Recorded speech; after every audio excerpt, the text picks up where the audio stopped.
High, তোমরা কি চাইছো একসাথে দুটো ফেসবুক বা দুটো হোয়াটসঅ্যাপ অথবা দুটো যে কোনো অ্যাকাউন্ট চালাতে? তাহলে এই ভিডিওটি তোমাদের জন্য। এর জন্য প্রথমেই চলে আসতে হবে তোমাদের ফোনের সেটিংস অপশানে। এবার দেখো, সবার প্রথমে সার্চ অথবা সার্চ সেটিং বলে লেখা রয়েছে, সেখানে ক্লিক করো। এবার সার্চে টাইপ করো ডুয়াল অ্যাপ বলে। এবার প্রেস করো ডুয়াল অ্যাপসে। এবার দেখো, সেখানে অনেকগুলি অ্যাপের অপশান আসবে।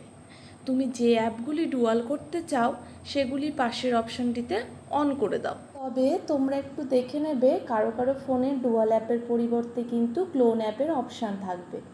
আমার যেহেতু ফেসবুকের ডুয়াল অ্যাপের প্রয়োজন, তাই তোমাদের সেটাই দেখাচ্ছি। দেখো, ডান। এভাবেই তোমরা খুব সহজেই